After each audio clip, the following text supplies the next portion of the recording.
जून 2023 में you have been asked this match the following questions, जहां पर हमें दिखाई देते हैं रोलाबाद के सभी वर्क्स एंड कहा गया है आपसे कि आप इनकी रिस्पेक्टिव डेट्स के साथ इनको मैच करिए। अगस्त 2024 में हम लोग से पूछा जाता है एक मिसलेनियस काइंड ऑफ क्वेश्चंस, जहां पर लिटरेरी थ्योरी के सभी इंपॉर्टेंट राइटर्स एंड उनके जो मेजर वर्क्स है उनको एक साथ रखकर बोला गया है कि इनको अगेन आप लोग क्रोनोलॉजी में लगाइए। दैट मीन्स कि आपको इन सभी वर्क्स की डेट पता होनी चाहिए। मार्च 2023 में रोलाबाद का एक वर्क आपसे स्पेसिफिक वर्क पूछा जाता है और कहा जाता है कि इसकी आप लोग जरा डेट बताइए। उसी पेपर में आपसे पूछा जाता है इस क्वेश्चन के थ्रू कि इस जितने भी आपको ऑप्शंस दिए गए हैं इसमें से आप लोग रोलाबाद्स के वर्क्स को पिक आउट करिए। दैट मीन्स कि आपको रोलाबाद्स के जो वर्क है वो अच्छे से पता होने चाहिए। Hello everyone and welcome back to my channel and welcome to a new series, a much awaited series जिसका आप सब लोग को बहुत ज्यादा इंतजार था।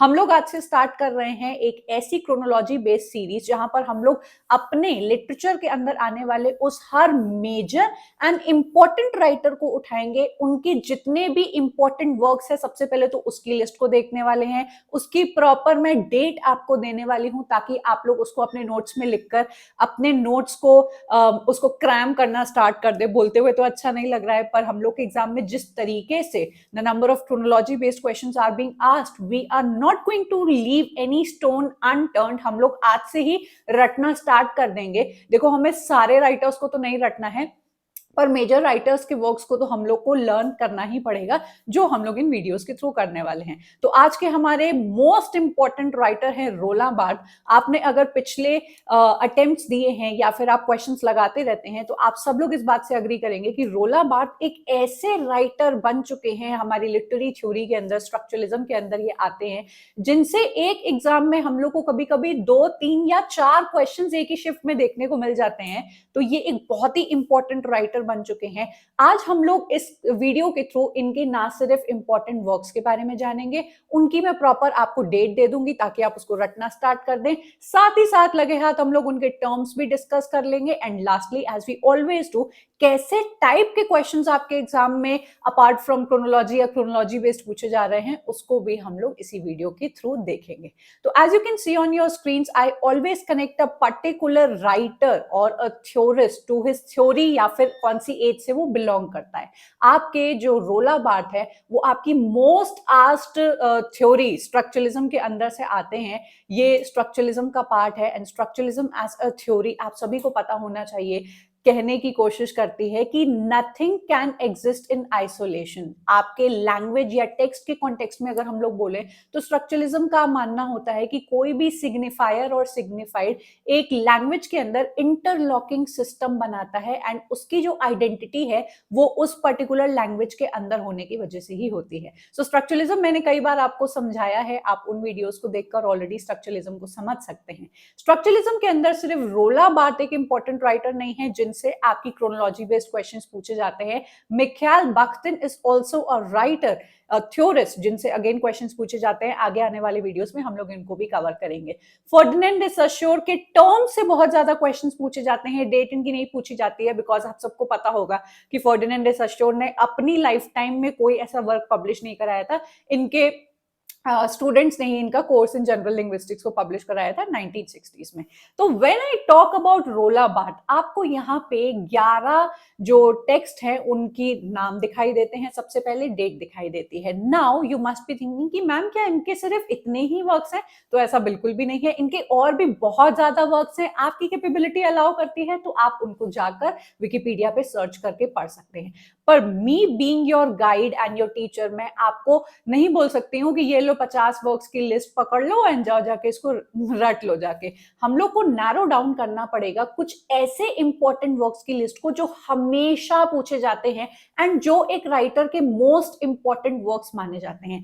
आपको यहाँ पर जितने भी वर्क्स 11 वर्क्स दिखाई दे रहे हैं उसको आपको आज के आज ही रात होने से पहले, जब भी ये वीडियो रिलीज होता है, आपको आज की ही डेट में इन सारे वर्क्स को रट लेना है। सुबह को उठ के आपको रिवाइज करना है एंड आगे चलते चलते जैसे जैसे आपके और राइटर्स के वीडियोस होते जाएंगे तो आप कंफ्यूज ना हो खूब सारे वर्क्स को पढ़ के। आपको पर डे डेडिकेट करना पड़ेगा इनको रटने में।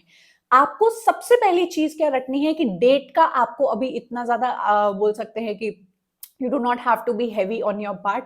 सबसे पहले तो आपको इनकी जितने वर्क्स हैं उनको आइडेंटिफाई करने आना चाहिए। तभी मैंने आपको क्वेश्चन पहले दिखा है कि बहुत सारे क्वेश्चंस होते हैं, वो आपसे सबसे पहले तो बोलते हैं कि बताओ इसमें से कौन सा वर्क इस पर्टिकुलर राइटर को बिलोंग करता है। देन वो आपको 4 से 5 वर्क देंगे और कहेंगे बताओ कौन सा इसमें से ऐसा वर्क है जो इस राइटर को नहीं बिलोंग करता है। तो डेट तो बेटा आपकी सेकेंडरी आती है, सबसे पहले you must know how to identify the respective work of a particular writer. And इसलिए आज हम लोग एक एक इनके वर्क्स को मैं आपको बताती हूँ कि ये किस बारे में। जैसा कि मैंने आपको बता दिया कि रोला बार्थ स्ट्रक्चरलिज्म के अंदर आते हैं, अ स्ट्रक्चरलिस्ट थ्योरिस्ट। लेकिन इन्होंने स्ट्रक्चरलिज्म को पढ़ाते पढ़ाते, इन वर्क्स को पढ़ाते पढ़ाते, मतलब इसमें बुक्स लिखते लिखते और इस थ्योरी को प्रोपोगेट करते करते इनका हृदय परिवर्तन हो जाता है and he start seeing some limitations inside his own propagated theory, that is structuralism। आप सभी को पता है कि स्ट्रक्चरलिज्म आपकी फिक्स्ड आइडेंटिटीज के बारे में बात करता है, बाइनरी ऑपोजिशंस के बारे में बात करता है, एक इंटरलॉकिंग सिस्टम ऑफ साइंस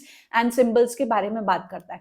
जब ये इस थ्योरी को अपने बहुत सारे वर्क्स के थ्रू बताते रहते हैं, प्रोपोगेट करते रहते हैं, इनको खुद ही लिमिटेशन दिखाई देता है कि यार एक बात बताओ, अगर मैं लाल रंग को कहता हूं कि भाई ये आपके एक पर्टिकुलर ट्रैफिक सिग्नल के सिस्टम के अकॉर्डिंग ये लाल रंग स्टॉप को डिनोट करता है, तो वो तो लिमिटेड हो जाता है एक सिस्टम के अंदर। आपके क्या लाल रंग की आइडेंटिटी ही स्टॉप हो जाती है? ऐसा तो नहीं है। वैलेंटाइंस डे वाले दिन लाल रंग को प्यार का प्रतीक माना जाता है। देन आप किसी बहुत ही ज्यादा इलेक्ट्रिक फेंस के आसपास से निकलते हैं तो लाल रंग वहां पर लिखकर डेंजर लिखा जाता है। तो ये शो करता है कि आपके एक ही सिंबल के, एक ही सिग्निफायर के मल्टीपल सिग्निफाइड हो जाते हैं।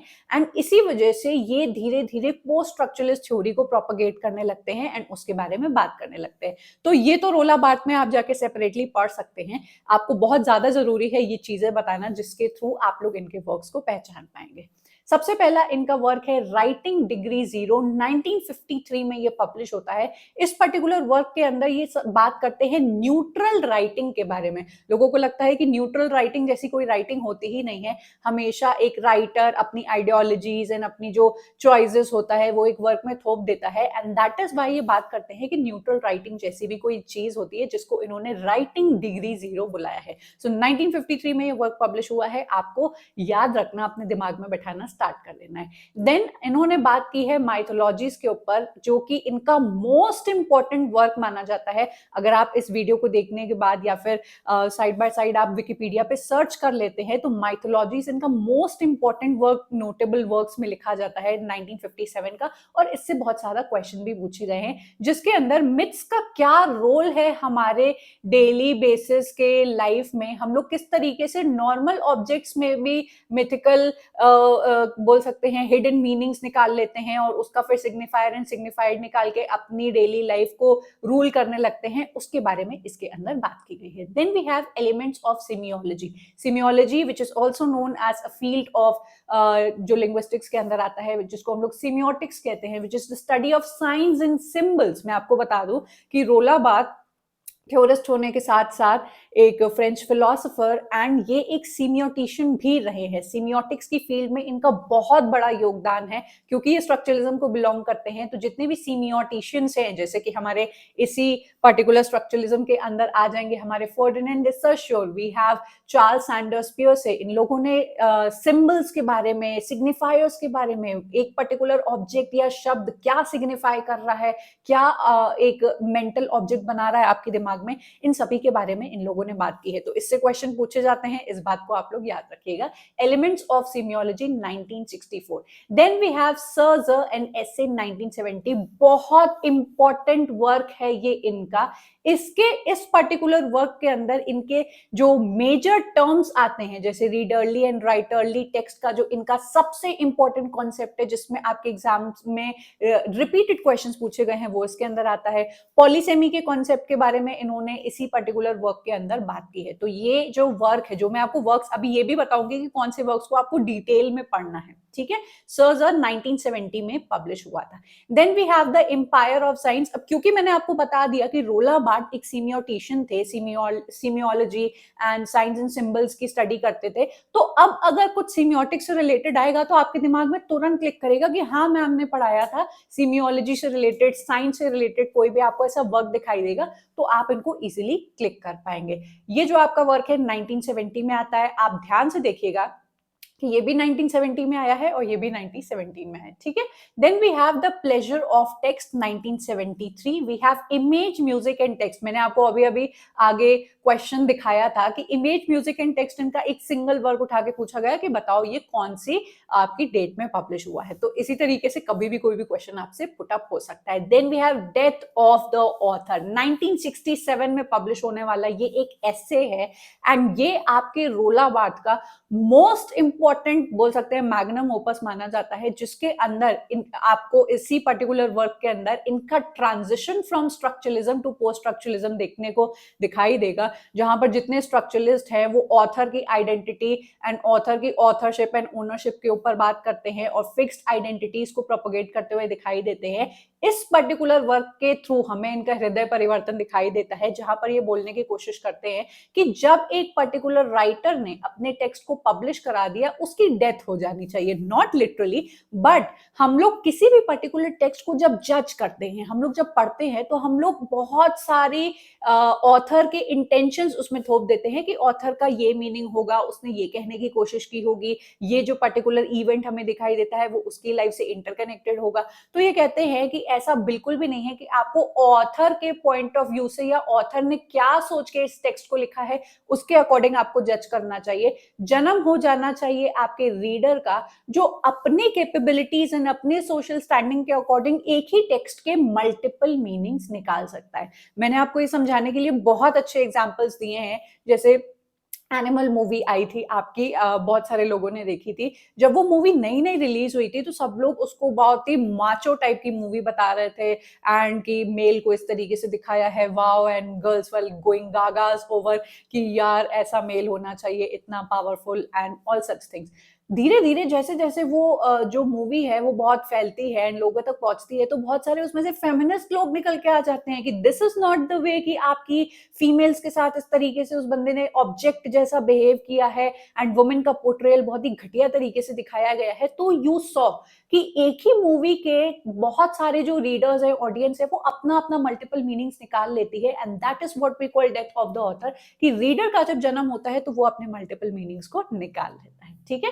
Then we have another very important work from work to text, जहां पर इन्होंने वर्क का आपका जो एक टॉपिक है एंड टेक्स्ट का जो इस टॉपिक है उसको अलग अलग करके दिखाया है कि आपका जो वर्क होता है, when we call a particular work a work, तो वो बहुत ही क्लोज एंड सिकड़ा हुआ एक नैरो आइडेंटिफिकेशन होता है उसका, but when we call a particular text a text, तो हम लोग एक बहुत ही open ended and multiple interpretations, एक कोनोटेशन उसके साथ अटैच कर देते हैं। तो ये जो आपका एसे है, अगेन आपको डिटेल में पढ़ना चाहिए, 1971 में ये पब्लिश हुआ था। Then we have another work which is structural analysis of narrative. Then we have इसकी डेट यहाँ पर मेंशन नहीं है and I am also not able to, याद नहीं आ रहा है मुझे, आप लोग सर्च कर लेना, ठीक है, ओके, या फिर मैं कमेंट्स में पिन डाउन कर लूंगी, आई डोंट नो हाउ ये मिस हो गया है बट मैं कमेंट्स में पिन कर दूंगी इसकी डेट, ओके। रोला बार्थ बाय रोला बार्थ, ये इनकी पर्सनल लाइफ, ये ऑटोबायोग्राफिकल एलिमेंट्स आपको इसके अंदर देखने को मिल जाएंगे, 1977 में पब्लिश होता है। तो here you saw all the important works of रोला Barthes along with the date. अब इसको अच्छे से स्क्रीनशॉट पहले ले लो, अपने नोट्स में आज ही आप लोग लिखना स्टार्ट कर देंगे और इसको आप लोग पढ़ना आज से स्टार्ट कर देंगे और रटना स्टार्ट कर देंगे। When I talk about terms, अब क्योंकि हम लोग एक राइटर के वर्क्स को देख रहे हैं तो सिर्फ उनके वर्क से तो क्वेश्चन नहीं पूछे जाते हैं, उनके टर्म से भी क्वेश्चन पूछे जाते हैं। तो आपके रोला बार्थ के द मोस्ट नोटेबल टर्म्स जो आपको डिटेल में पढ़ने चाहिए वो है आपका readerly text and writerly text. ये जो आपका कॉन्सेप्ट है, मैं कभी इसको डिटेल में फिर कभी पढ़ा दूंगी आपको किसी और वीडियो के थ्रू। मैं इस पर्टिकुलर वीडियो को थोड़ा इंफॉर्मेशन एंड थ्योरी वाले टॉपिक से थोड़ा सा अवेयर रखना चाहती हूँ, ताकि बच्चे जल्दी जल्दी बस इसमें से डेट्स को पिक आउट करें एंड वर्क्स को पिक आउट करें, ठीक है।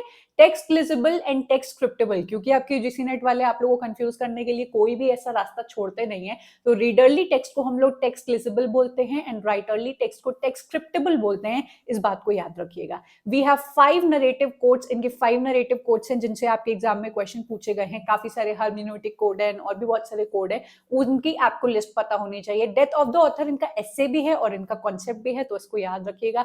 Polysemy that is multiple interpretations के बारे में इन्होंने बात की है। Then we have 3 levels of narrative structure, ये जितने भी आपके टर्म्स हैं वो उन कौन से एसे के अंदर आते हैं एंड क्या इनका मतलब है, ये मैंने डिटेल में अपने कोर्स में पढ़ाया हुआ है। तो if at all you are interested and you want कि मुझे समझ में आता है अच्छी तरीके से the examples that I give, and एक ही जगह पर आप पूरी लिटरेरी थ्योरी को कंज्यूम करना चाहते हो, जहां पर आपके मेजर माइनर राइटर्स एंड आपकी थ्योरी के भी कॉन्सेप्ट को समझाया हुआ है मैंने विद क्वेश्चंस, तो आप जरूर से मेरे कोर्स को एक बार देख लें। अब हम लोग ने क्योंकि इनके वर्क्स को देख लिया है, इनके टर्म्स को समझ लिया है या फिर उनको देख लिया है कि ये इनके टर्म्स है, तो आइए हम लोग एक बार क्वेश्चंस देख लेते हैं। अरेंज द फॉलोइंग टेक्स्ट, ये वही क्वेश्चन है जहां पर मल्टीपल आपको क्वेश्चंस या फिर वर्क्स दिए गए हैं एंड यहाँ पर हम लोगों को रोला बार्थ का माइथोलॉजीज दिखाई देता है। तो रोला बार्थ का जो माइथोलॉजीज वर्क है वो 1957 में पब्लिश होता है। कभी भी अगर आप किसी एक पॉइंट ऑफ व्यू से किसी राइटर के वर्क्स को पढ़ रहे हो, तो बाकी अगर कोई मिसलेनियस क्वेश्चंस या मिसलेनियस टेक्स्ट आ जाते हैं तो उनको इग्नोर मत किया करो। मैंने बाकी जितने भी वर्क्स है ना, उनकी भी लिस्ट आपको यहाँ पर दे दी है, तो एक बार उसको भी आप लोग देख लीजिएगा, ठीक है।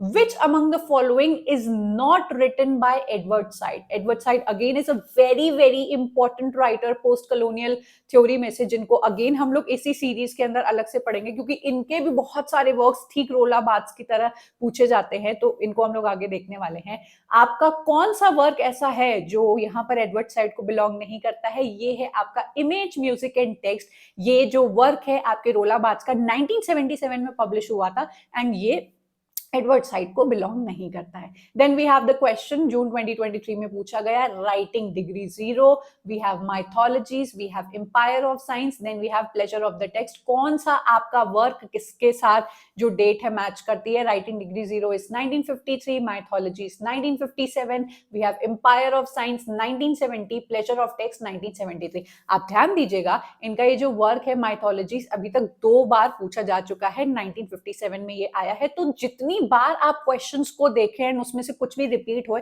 बार बार अपने माइंड में इसको क्रैम करते रहा करो, ठीक है। This is the only way dear students I can provide you the actual thing जो आपकी मदद करेगा। देखो, रटना अब आपके हाथ में है। मैं एक वीडियो को कितना लंबा बना के आपको रटवा नहीं सकती हूँ लाइक एलिमेंट्री स्कूल, तो मेरा काम रहेगा आपको बिल्कुल सही कंटेंट देना, जिसको आप यूज करके पढ़ाई अपनी स्टार्ट कर सकते हो। This will I hope be very helpful. Image music and text आपसे फिर से दूसरी बार पूछा जाता है, 1977 में ये वर्क पब्लिश हुआ है। देन वी हैव, कौन से इसमें से ऐसे वर्क्स हैं जो रोला बार्थ को बिलोंग करते हैं? एलिगरीज ऑफ रीडिंग, ये तो बिल्कुल भी नहीं। माइथोलॉजी तीसरी बार पूछा गया 1953, अब मैं बार बार रिपीट करती रहूंगी। Then we have pleasures of the text, जिसको हम लोग ने देखा कि हाँ ये इनका एक वर्क है। सम वर्जन्स ऑफ पैस्टोरल, इनका वर्क नहीं है। व्हाट इज एन ऑथर, बच्चे कंफ्यूज होंगे। एक है डेथ ऑफ द ऑथर जो आपके रोला बार्थ को बिलोंग करता है। व्हाट इज एन ऑथर आपके मिशेल फुको का एक ऐसे है जो अगेन जिससे क्वेश्चंस पूछे जाते हैं। तो इन चीजों को आप लोग याद रखिएगा। माइथोलॉजीज 1957 में पब्लिश हुआ। Then pleasures of the text 1973 में। बाकी जो वर्क्स है उसका भी मैंने राइटर मेंशन कर दिए हैं, ताकि आपके दिमाग में वो भी कहीं ना कहीं बैक ऑफ द माइंड में जाता जाए, ठीक है। Identify the one that has not been paired correctively, मतलब करेक्टली पैक नहीं किया गया है। वी हैव जोफ्रे हार्टमैन का ये work, we have Harold Bloom का ये वर्क, जूलिया क्रिस्टीवा का ये वर्क। आपका ये जो सेकंड वर्क है मैडनेस इन सिविलाइजेशन, हम लोग ने रोला बार्थ के वर्क्स में तो कहीं पे भी नहीं पढ़ा। You people have to tell me, मैं नहीं बताऊंगी कि ये कौन सा ये जो वर्क है वो कौन से राइटर को बिलोंग करता है। मैडनेस इन सिविलाइजेशन बहुत ही ज्यादा फेमस वर्क है, बहुत ही फेमस राइटर का। तो आप सभी को कमेंट करके बताना है विद डेट, ताकि जो भी आपके कमेंट को पढ़े उसको याद होता जाए। नेक्स्ट क्वेश्चन हम लोग को assertion एंड रीजन क्वेश्चन। अब मैं आपको थोड़ा और क्वेश्चन दिखाना चाहती थी कि कौन कौन से टॉपिक से क्वेश्चंस पूछे जाते हैं। तो रोला Barthes describes two basic categories of the text which is readerly and writerly. बताओ क्या ये स्टेटमेंट ट्रू है या नहीं। आपने अभी रीडरली एंड राइटरली टेक्स्ट को जाना भी नहीं, पर क्योंकि आपने इतना जान लिया कि अरे रीडरली और राइटरली इनके टर्म्स है, तो आपका ये क्वेश्चन बन जाएगा। Language is the window through which one seize the world. अब ये एक बहुत ही कॉमन सेंसिकल टाइप ऑफ आपका स्टेटमेंट पास किया गया है। इसको मैंने बहुत ही इत्मीनान से एक्सप्लेन किया है, where I have explain all the questions. तो इस क्वेश्चन को दिखाने का मेरा ये मतलब था कि आपसे रीडरली राइटरली टेक्स्ट क्वेश्चन पूछे गए हैं, इनके जो बाकी टर्म्स है जैसे हर्मेन्यूटिक कोड्स हो गए, फंक्शंस ऑफ लैंग्वेज, उनसे भी क्वेश्चन पूछे गए हैं। क्वेश्चंस की जब भी बात आती है तो structuralism is one such theory जिसमें से सबसे ज्यादा आपको क्वेश्चंस देखने को मिलेंगे, क्योंकि जो मैंने आपको लिस्ट दिखाई कि इसके अंदर ये राइटर्स आते हैं, वो फ्रीक्वेंटली आस्क्ड राइटर्स हैं एंड एक ही पेपर के अंदर आपको 4 से 5 क्वेश्चंस देखने को मिल जाएंगे। तो स्ट्रक्चरलिज्म के या फिर किसी भी पर्टिकुलर थ्योरी के आप थ्योरी वाइज क्वेश्चंस लगाना चाहते हो तो प्लीज आज ही से इसको स्टार्ट करना, प्रैक्टिस करना स्टार्ट कर दीजिए। इन पीवाईक्यू टेस्ट सीरीज के थ्रू आप मिसलेनियस क्वेश्चंस तो एक पूरे शिफ्ट के लगा ही सकते हैं ऑल 100, लेकिन अगर आप सिग्रीगेटेड क्वेश्चंस लगाना चाहते हैं कि आज मुझे लिटरेरी थ्योरी के क्वेश्चंस लगाने हैं, आज मुझे लिटरेरी थ्योरी के भी स्ट्रक्चरलिज्म के क्वेश्चंस लगाने हैं, तो वो सभी आपको यहाँ से मिल जाएंगे। इसी तरीके से मेरे बहुत ही इंसाइटफुल वीडियोस आते रहेंगे प्लेलिस्ट के थ्रू आपके यूट्यूब चैनल पे, जो आपकी स्टडीज को कॉम्प्लीमेंट करेंगी। I am providing each and everything that I feel my students should have, and उसको आप लोग आज से पढ़ना स्टार्ट कर सकते हो। If at all you are interested कि मुझे पेड कोर्स के थ्रू पढ़ाई करनी है, पूरा लिटरेरी थ्योरी इसी आसान तरीके से मुझे समझना है, तो आप मेरे कोर्स को एक बार जरूर से चेकआउट करें। आप अगर हमें इस नंबर पे मैसेज करेंगे तो हम लोग आपको डायरेक्ट लिंक भेज देंगे, जिसके फ्री डेमो लेक्चर्स को देखकर जज करके अपने मन को सेटिस्फाई करके आप इस कोर्स का पार्ट बन सकते हैं। इसी तरीके से मेरे और भी कोर्सेज है, उनको भी अगर आप इंटरेस्टेड हो तो आप उसका पार्ट बन सकते हो। Same goes for my PYQ test series. And lastly आपको पार्ट होना है मेरे टेलीग्राम एंड व्हाट्सएप चैनल का, बिकॉज यहाँ पर डेली बेसिस पे ऑलरेडी बच्चों को पीवाईक्यू टेस्ट सीरीज की प्रैक्टिस एक दिन में 4 बार होती है। तो मेक श्योर कि आप फ्री जो प्लेटफॉर्म है उन पे जरूर मेरे साथ कनेक्टेड रहें। आई होप कि आज का वीडियो आपको बहुत अच्छा लगा होगा, एंड इसी तरीके से हम लोग अगर मेजर राइटर्स को कंप्लीट कर लेंगे तो you will not be left with an excuse कि अरे मैम इतने क्रोनोलॉजिक बेस्ड क्वेश्चंस आए, हम लोग नहीं कर पाए। I do not want to listen this excuse अगली बार जब एग्जाम होता है। That is why I have started this initiative. I hope this will be helpful to you. I am going to meet you next in yet another video. Up till then bye, take care.